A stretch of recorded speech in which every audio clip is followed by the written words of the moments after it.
Mesdames, Messieurs, bonsoir et bienvenue à Kidal. Il y a près de 2 ans, les forces armées du Mali faisaient une entrée triomphale dans cette ville, restée pendant plus d'une décennie en dehors du giron national. La cité défiait l'autorité de l'État et les groupes armés régnaient ici en maître absolu. L'armée a signé son retour à Kidal en novembre 2023 et le drapeau national flotte depuis sur les édifices publics. La reconquête du territoire, la sécurisation des personnes et de leurs biens, priorité parmi les priorités des autorités de la transition, une mission régalienne dont s'acquittent les forces de défense et de sécurité avec courage et abnégation. Une armée désormais requinquée, mieux formée, mieux équipée, avec des effectifs renforcés pour mener une lutte implacable contre le terrorisme et pour veiller à la bonne marche de cet outil de défense. Un général de corps d'armée, le ministre de la Défense et des anciens combattants, Sadio Kamara, nous reçoit ici à Kidal dans le cadre d'une initiative de communication gouvernementale. C'est le lancement de Malikoura Tassira, 3e édition. La tribune d'expression des membres du gouvernement est de retour sur les antennes de l'Office de radio et télévision du Mali. Tous les membres de l'équipe gouvernementale passeront sur notre plateau pour vous édifier sur les actions menées, les défis, mais aussi les perspectives. Un exercice de redevabilité, une initiative du SIGMA, le Centre d'information gouvernementale en relation avec l'ORTM, l'ANCD et les médias partenaires. Sans plus tarder, je vous propose qu'on aille retrouver le ministre de la Défense et des anciens combattants, le général de corps d'armée Sadio Kamara, au camp 2 sur la place d'armes, donc du camp 2 de Kidal.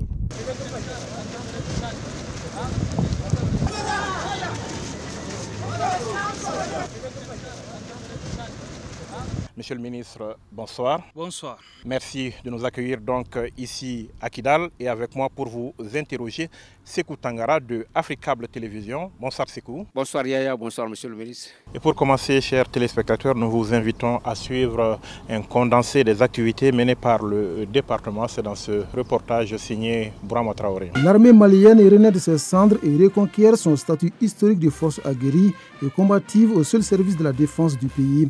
C'est désormais une nouvelle image plus rassurante que la sentinelle de la paix sociale renvoie au peuple malien. Un chef d'orchestre de ce renouveau des forces armées maliennes, non moins président de la transition, le général d'armée Assimi Goïta.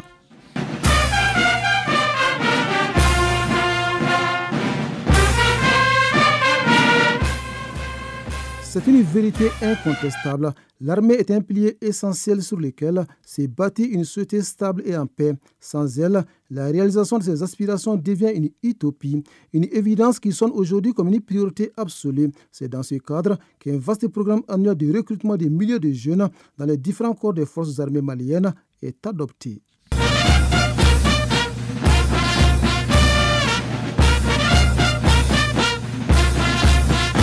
Recrutement et formation font certainement bon ménage dans un contexte de refondation de notre outil de défense, de la modernisation et du développement des établissements de formation militaire aux formations spécialisées en passant par les formations en droit international humanitaire. Les acquis sont importants.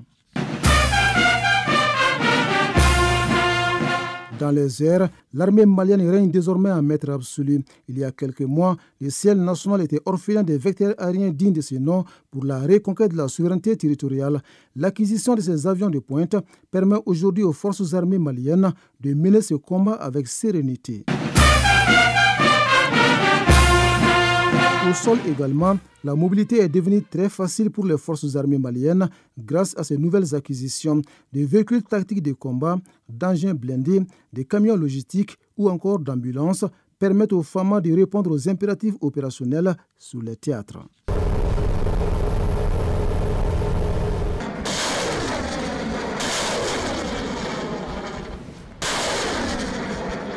Des équipements militaires de dernière génération qui sont sereinement utilisés sur le terrain contre les forces du mal. Depuis des années, l'armée malienne n'est plus dans une posture défensive, mais plutôt offensive. Le tout soutenu par la construction et la réhabilitation d'infrastructures comme bases militaires, centres de formation et hôpital militaire.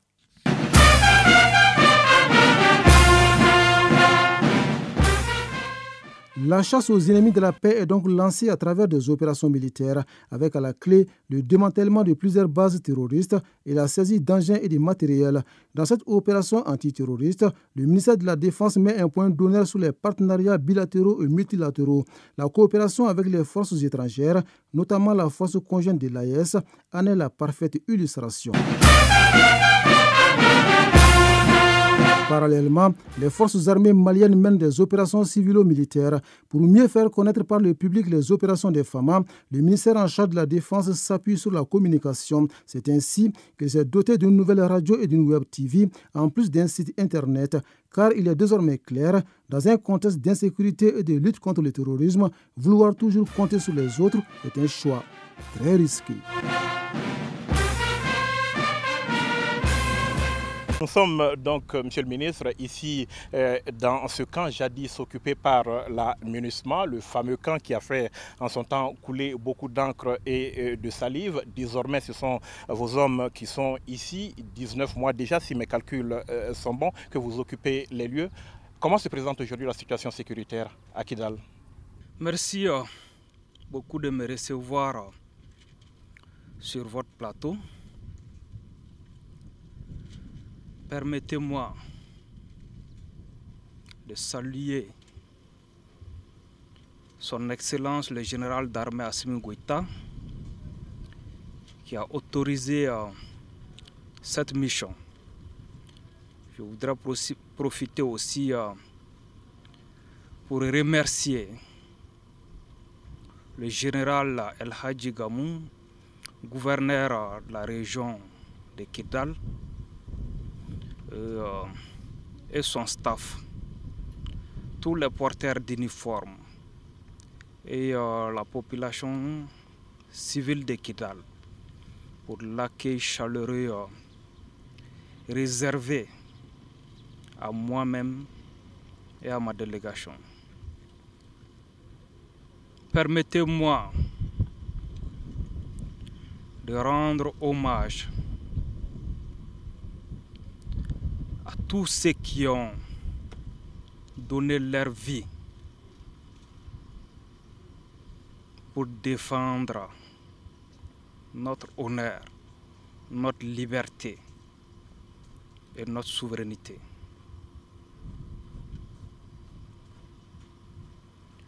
Aujourd'hui, c'est un sentiment de fierté qui m'anime. Je rends grâce à Allah le Tout-Puissant parce que moi j'ai eu de la chance. Je suis sorti le 30 mars 2012 avec les guerriers militaires qui ont pu évacuer Kidal. Certains de mes compagnons d'armes n'ont pas eu cette chance. Ils reposent ici désormais. Mais leur sacrifice n'est pas vain. Leur sang versé a nourri notre détermination à combattre le terrorisme et à préserver la souveraineté du Mali. Vous conviendrez avec moi qu'en 2022 tout près, on ne pouvait même pas rêver de venir interviewer le ministre de la Défense et des anciens combattants du Mali ici à Kidal. Juste vous montrer l'importance symbolique de ce lieu. Peut-être qu'il y avait des hommes et des femmes de médias courageux qui avaient la volonté et l'audace de le faire. Mais imaginez les négociations, voir les compromissions que tout cela allait demander à l'État. Aujourd'hui, nous ne pouvons nous déplacer sur l'ensemble du territoire national, prendre notre temps, rencontrer les populations, discuter avec les populations, résoudre leurs problèmes.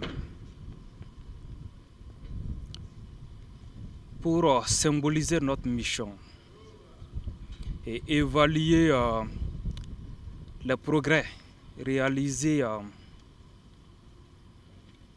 dans son exécution, quelle autre ville du Mali pouvions-nous trouver pour résumer la marche du Mali vers la souveraineté, la paix? Quelle ville du Mali a davantage souffert que cette belle cité malienne de Kidal pour sauvegarder notre intégrité territoriale? Donc, c'est important d'être à Kidal. Est-ce qu'on peut dire aujourd'hui que la situation à Kidal est sous contrôle? La situation sécuritaire à Kidal est totalement sous contrôle. Aujourd'hui, Kidal fait partie de l'une des régions les plus sécurisées du Mali. Oui, monsieur le ministre, vous étiez ici en 2012 en tant qu'officier sur le terrain. Aujourd'hui, vous étiez évidemment avec d'autres frères d'armes. Vous venez aujourd'hui en tant que ministre de la Défense. Cela fait quoi de revenir à Kidal selon qu'on soit officier ou selon qu'on soit chef du département? Est-ce que c'est le même état d'esprit? Aujourd'hui, je suis fier de revenir à Kidal. Mais je suis aussi plus déterminé à poursuivre la mission que le peuple malien nous a confiée. 2012, Kidal est tombé. On peut dire que l'État malien a été trahi. Vous vous souvenez, après que Kidal soit tombé, les autres régions, Gao, Tombouctou ont suivi. Le Mali a perdu les 2/3 de son territoire.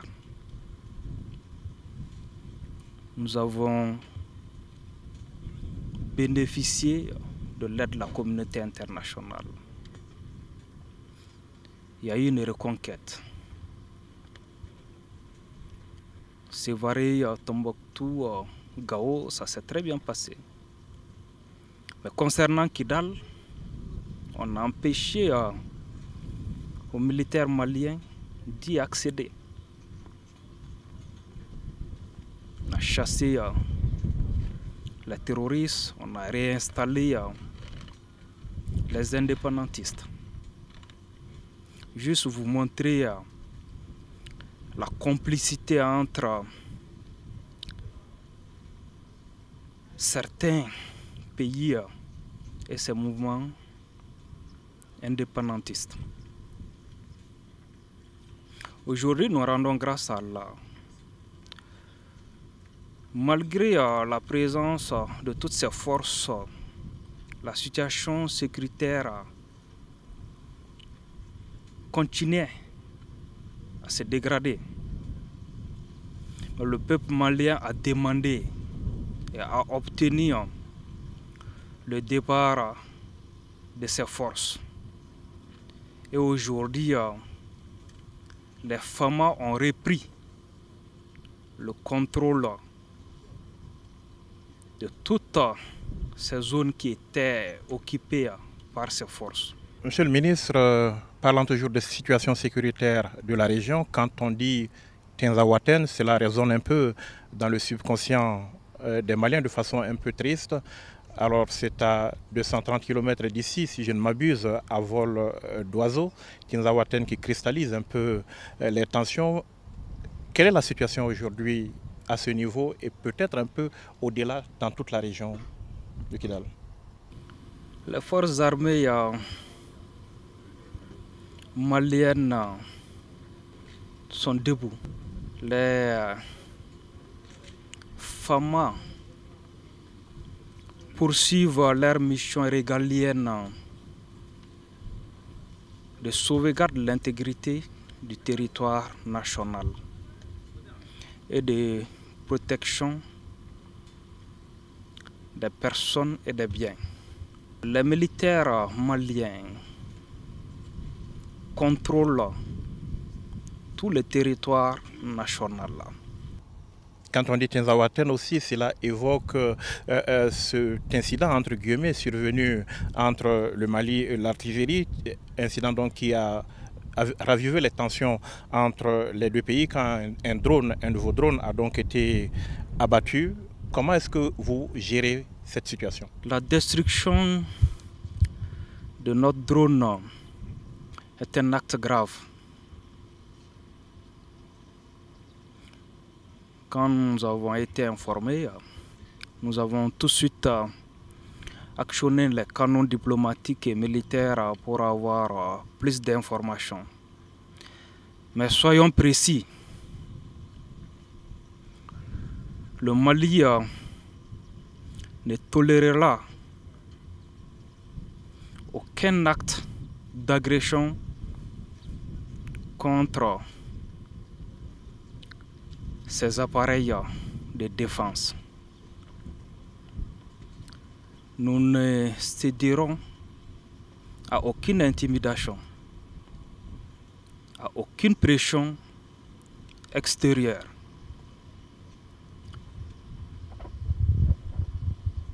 Le Mali est dans son bon droit et nous nous réjouissons de la reconnaissance de ce droit par tous les pays lucides.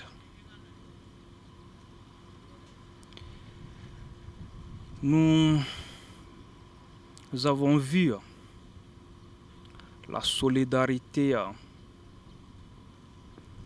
de nos frères de l'AES dans ce dossier, comme dans d'autres.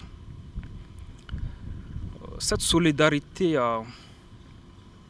montre qu'il faut être sincère dans la collaboration avec ses voisins.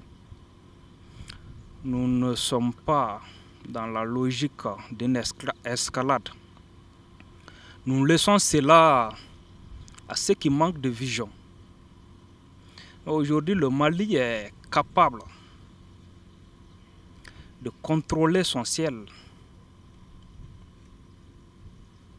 Nous contrôlons nos frontières et nous assumons nos choix. Donc nous appelons, nous lançons un appel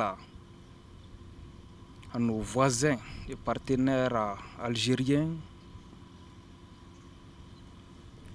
de venir à la raison. L'heure est à la coopération stratégique, pas à la provocation. Monsieur le ministre, cela m'amène à vous parler de coopération militaire au niveau de l'AES. On se rappelle qu'à cette occasion et à d'autres d'ailleurs, vous avez rappelé que le Mali, le Niger, le Burkina Faso, l'espace confédéral est désormais un théâtre d'opérations communs. Comment est-ce que la coopération militaire se porte aujourd'hui au sein de l'AES? La coopération militaire au sein de l'AES se porte très bien. Aujourd'hui, l'espace confédéral de l'AES a été érigé en espace unifié pour dissoudre un peu les problèmes liés aux poursuites. Aujourd'hui, on peut mener nos missions sans demander d'autorisation de poursuite.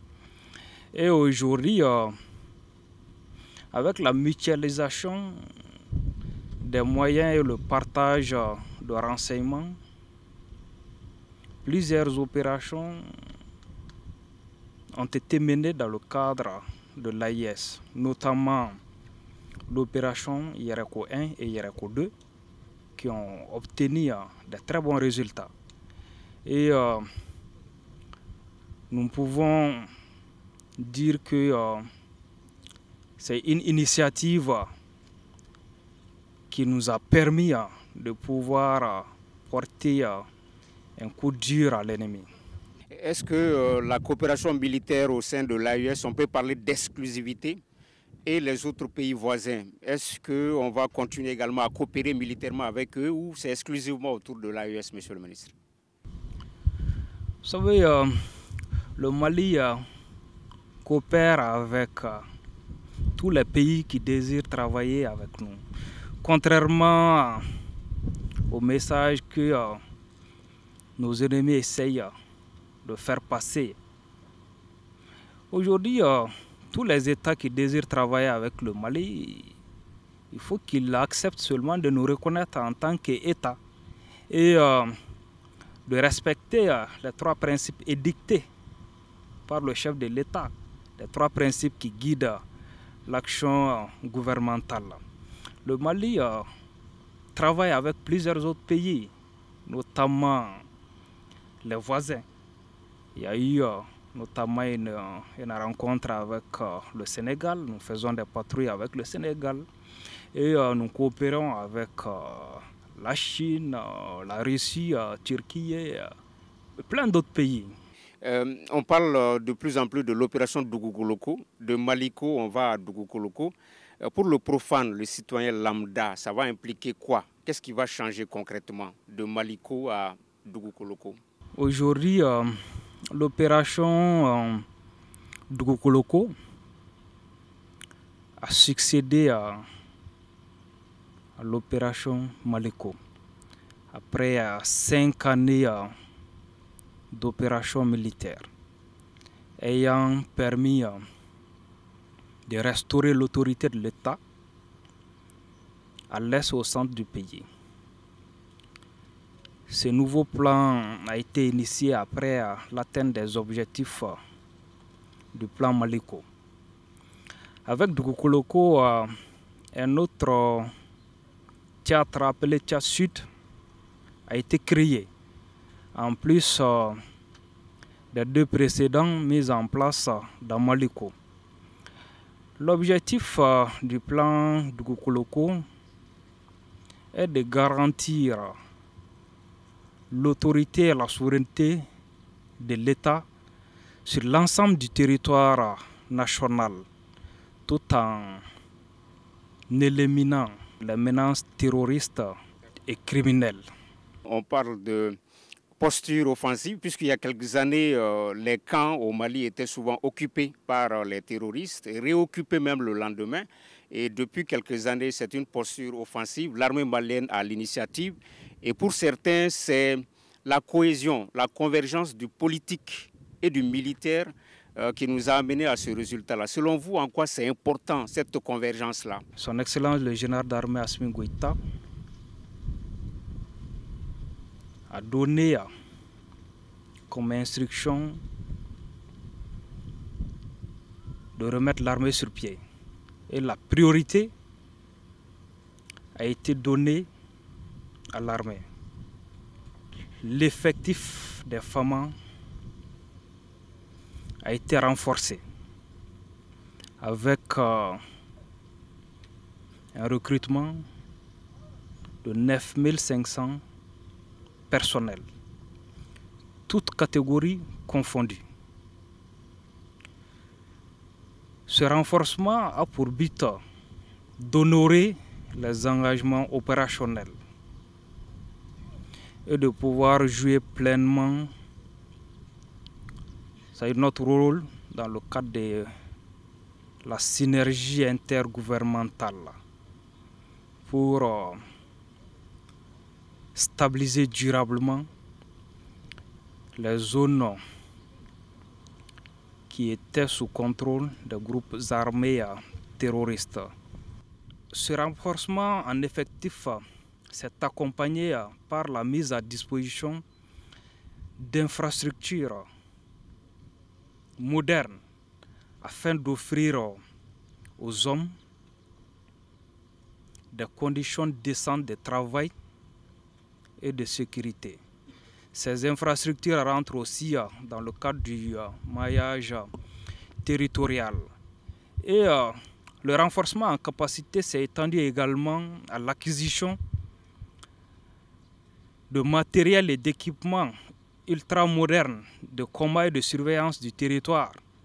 Et ces acquisitions s'expliquent par la nécessité d'adapter la capacité des FAMA à l'évolution de la situation sécuritaire.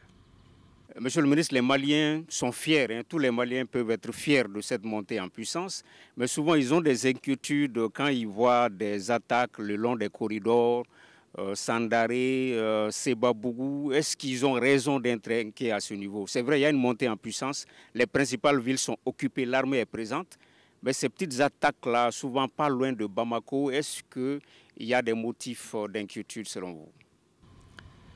C'est normal quand il y a des attaques que les gens s'inquiètent. Mais je peux vous rassurer, la sécurité est sous contrôle. La lutte contre le terrorisme, ce n'est pas une lutte facile. Aujourd'hui, l'ennemi est presque en fin de vie. Ils essayent juste de marquer leur présence en s'attaquant aux cibles molles. Mais les FAMA ont repris l'initiative. Avant, c'est nos camps qui sont attaqués. Avant, c'est nos convois qui sont attaqués. Mais aujourd'hui, c'est les FAMA qui sortent pour aller rechercher l'ennemi, juste dans son dernier retranchement. Donc il n'y a vraiment pas à s'inquiéter pour ces cas isolés. Alors, les FAMA qui prennent l'initiative, les FAMA qui vont chercher l'ennemi jusque dans son dernier retranchement, mais les FAMA aussi qui sont accusés par moments de violations graves des droits de l'homme. Cas concret, Diafarabé, où l'on accuse une unité des FAMA d'avoir exécuté des civils. Il s'est passé quoi, disons, à Diafarabé, et qu'est-ce que vous répondez à ceux qui accusent l'armée d'avoir exécuté des civils? Les droits de l'homme, nous avons compris. On ne peut pas aimer le Mali plus que les Maliens. Ça, ce n'est pas possible. Nous avons connu les droits de l'homme avant eux. Nous savons les questions de droits de l'homme sont là. C'est une arme pour certaines puissances pour atteindre des objectifs politiques. En ce qui nous concerne, ces accusations ont pour but uniquement de briser l'élan des FAMA, de saper le moral de nos hommes pour nous empêcher d'atteindre nos objectifs. Mais c'est peine perdue. Ces accusations nous renforcent, nous motivent à aller encore plus devant, à combattre encore avec beaucoup de courage pour le Mali, pour nos choix stratégiques, pour notre liberté, pour notre honneur et notre dignité. En ce qui concerne Diafra-Bé, quand nous avons eu connaissance des allégations d'exaction, immédiatement nous avons instruit au commandement militaire de se rendre sur place. Et parallèlement, nous avons instruit l'ouverture d'une enquête afin d'établir les faits et voir éventuellement si les faits sont établis, s'il y a des coupables. Ce que nous voulons dire, nous avons une armée qui protège la population. Nous ne combattons pas la population. Nous sommes une armée professionnelle où les droits de l'homme sont enseignés à tous les niveaux. Aujourd'hui, la question Peul est une question sensible. Oui, parce qu'au-delà des forces armées maliennes, on accuse carrément les forces de l'AES de faire un amalgame à ce niveau. Je vais venir. Nous n'allons pas faire d'amalgame. Nous savons que tous les Peuls ne sont pas terroristes. Mais c'est une stratégie utilisée par nos ennemis pour nous diviser, pour mieux régner. Ça ne marchera pas. On veut instrumentaliser les Peuls aujourd'hui parce qu'on sait que les Peuls sont un peu partout en Afrique, spécialement dans la zone AES. C'est plus facile de les mobiliser. Donc on ne va pas tomber dans ce jeu. Ce que je voulais dire par là, nous devons faire attention. Il y a des gens, il y a des États qui vivent de ce problème. Des gens qui récoltent de l'argent au nom de la communauté Peul en essayant de transformer le problème. Nous ne combattons pas une communauté. Nous combattons des terroristes qui tuent, qui violent. Et toutes les communautés sont représentées dans l'armée, y compris le Peul. Encore une fois, nous ne ferons pas d'amalgame. Nous savons que tous les Peuls ne sont pas terroristes. Nous savons qu'il y a des Peuls patriotes qui sont en train de se battre pour la stabilité de ce pays. Nous savons qu'il y a des associations Peuls qui sont en train de se battre pour la stabilité de ce pays. Donc nous ne ferons pas d'amalgame. Alors, l'armée qui combat, l'armée qui est accusée, ça fait quand même beaucoup de pression. Comment est-ce que vos hommes supportent tout cela? Leur moral aujourd'hui, il est à quel niveau? Le moral de nos hommes est au beau fixe. Parce que le soldat malien sait que le pays est derrière lui. Il ne défend pas un régime. Il défend des villages, des familles, un pays en reconstruction. Le combat est difficile, mais il est désormais à nous. Oui, monsieur le ministre, au Mali, on parle beaucoup de souveraineté. La souveraineté, si on essaie de la transposer dans le domaine militaire, en termes d'industrie militaire, on a entendu parler des ateliers centraux de Markala, d'une usine de munitions à Sikasso. Où est-ce qu'on en est avec cette vision-là? À quand le soldat malien équipé au Mali, du pied jusqu'à la tête par exemple? C'est exactement ça la vision du président. Et c'est l'instruction que Son Excellence le général d'armée Assimi Goïta nous a donné. Qu'un jour, que le soldat malien soit équipé de la tête aux pieds par l'État malien. Ce n'est pas seulement une question d'image, c'est une question de souveraineté, je dirais même de dignité nationale. Le ministère de la Défense et des anciens combattants travaille à la réalisation de ce projet. Je peux même vous dire déjà que ça a commencé avec les ateliers militaires centraux de Markala. Nous faisons beaucoup de choses. La confection des tenues avec le commissariat des armées, les boîtes à ration alimentaire individuelles du combattant avec le commissariat des armées. C'est une question sensible.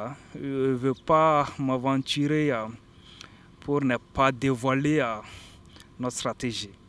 Mais c'est en cours. Oui, la restructuration des services de l'armée, c'est cela, c'est le renforcement de capacité également.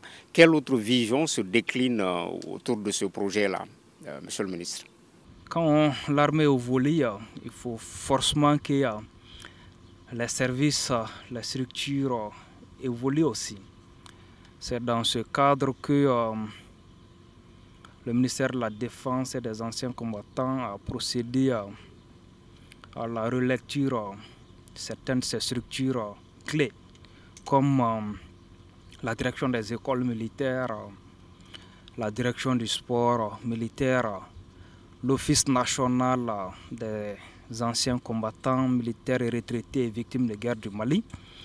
La relecture des textes de ces structures permettra d'harmoniser la formation au niveau de l'armée.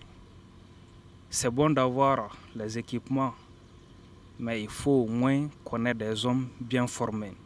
Et ça va permettre aussi à renforcer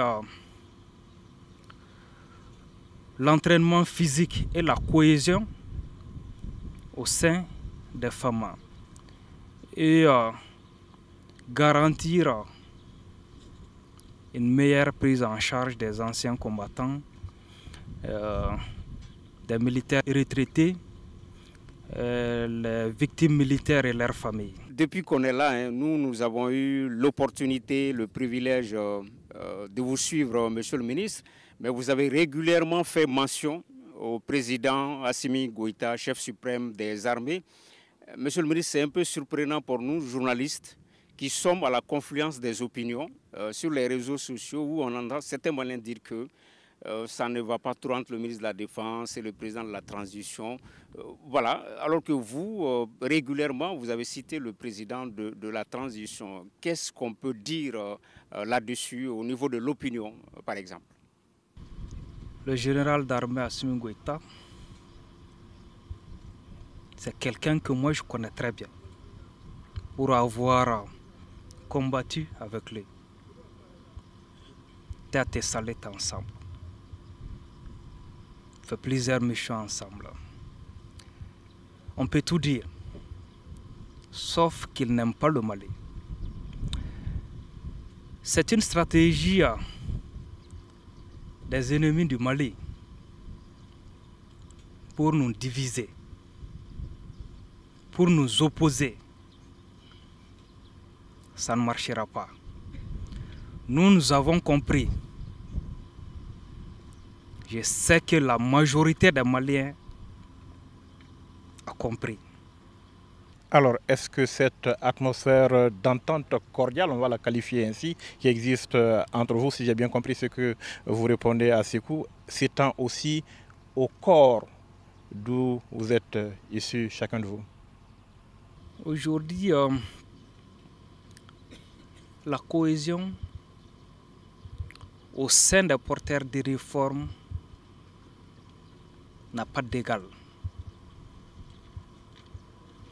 Si vous voyez qu'aujourd'hui des résultats sont obtenus, c'est parce qu'il y a la cohésion. La cohésion entre les politiques, la cohésion au niveau la chaîne de commandement et la cohésion au niveau de la troupe. Donc nous pouvons rassurer le peuple malien qu'au sein de l'armée, tout va bien et nous ne serons pas distraits. Voyons à présent une perception par les populations des activités que mènent les FAMA sur le terrain. C'est dans ce micro-trottoir réalisé par la DIRPA. Il y avait plus de 100 combien pays à bébé. On a chamé barareke. On a mis un gagnant fait. Ou bien baram la population de Galda inindu. A baran na fa béaï. Jamana vle chugo mina 6 ans. A comment non? Ye ko sugu beta. On a un sira sugu bé. Mais ala man lablawe. Mais nan découragera. Arsa mon do tenyina wakati be ube nani sira kurare an kan ka fara surasuga a mɔgɔ jugu nunu kɛlɛ ka ba an ka jamana kɔnɔ parce que maliden tɛ se ka kɛ foyi maliden kɔ an ka jamana vraiment an bɔra yɔrɔ caman na an bɔ yɔrɔ ka jan mais k'a dɔn yɛrɛ k'a fɔ dignité bɛ malien na malien ta y'a yɛrɛ ye vraiment ninnu ye caman ka baara la. Bon, an fana b'u kɔ. Kɛlɛ nin tɛ se ka ban fo population de ka fara sɔrɔdasiw kan ka kɛlɛ nin ban. Population fana ka faamu gɛlɛya n'a waati le. Ni kɛlɛ bɛ jamana kɔnɔ min ka kan ka kɛ ka population lafiya o de bɛ don furakɛli bana ni sɔrɔdasiw ka dépense ni essence la. Donc kɛlɛ bɛ jamana kɔnɔ waati min ani jamana lafiyalen don tɔnw tɛ kelen. Population bɛɛ ka jɛ k'i fɛɛrɛ kɛ kelen ye. Fɛntigi fara nafolotigi fara fanda kan. Beki ngania ke kle terroriste famo fa nanu ye population jela angu kofo famo wele famo kanu mine wallahi ni tu yani ka fo ko am se ka se ni tala mina sugula am tanga misiru am ngala bato ke kasro marfa mangante antu madala alhamdulillah ala yan garse nyemogola on nana bi kana fusirin dana na sigala mogo ma ko siana mogo yi ambu wele ku kuna fo ni ka fo ko ni siana mogo yi wati dola maliko kuma na kun fara dusukasi kundu mais sisa na fora Malien yɛrɛ kala fierté yɔrɔw la sisan n'an fara ɲɔgɔn kan k'an fanga kɛ kelen siga foyi t'a la gɛlɛya in bɛ ban wala ni jamanaden bɛɛ lajɛlen jɛra ka fara ɲɔgɔn kan k'an kɛ hakilina kelen miiriya kelen siga foyi t'a la gɛlɛya in bɛ ban ni Ala sɔnna ma. Monsieur le ministre, parlons de médias, de communication. La DIRPA s'est dotée récemment d'une radio, d'une web TV. Quand l'armée se met à communiquer véritablement, cette armée qu'on qualifiée dans un passé récent de grande muette, quel rôle jouent aujourd'hui ces médias? Est-ce que les médias classiques ne vous suffisaient plus? Aujourd'hui, dans le contexte actuel, là, la communication est fondamentale dans toute stratégie. L'initiative de doter les forces armées d'une radio et d'une web TV est née de la volonté des plus hautes autorités de renforcer la lutte contre le terrorisme sous toutes ses formes et de garantir la diffusion d'informations crédibles à travers une large couverture des activités des femmes. La guerre aujourd'hui, ce n'est pas seulement avec les armes. La guerre communicationnelle est la plus dangereuse que ce que nous connaissons. Donc, permettez-moi de féliciter et de remercier les hommes et les femmes des médias qui jouent un rôle très important dans la lutte que nous menons. Alors, Monsieur le ministre, on est au terme de notre entretien. De Kidal, ici, qu'est-ce que vous avez envie de dire en quelques mots pour conclure et comme message peut-être pour la troupe et pour les Maliens en général? Mon dernier mot, c'est la confiance. La confiance en nos hommes, la confiance en notre peuple, la confiance en notre capacité de surmonter les difficultés. Le chemin est long, mais il est à nous, tant que nous resterons ensemble, tant que nous resterons unis, aucune force ne pourra éteindre le Mali. Aucune force. En ce qui concerne la population, je les remercie de leur soutien et je leur demande encore de continuer à soutenir davantage les femmes. Tous les pays forts, tous les États forts sont adossés à des armées fortes. Je vais avoir une pensée pour nos morts. Qu'Allah le Tout-Puissant puisse les accueillir dans son paradis.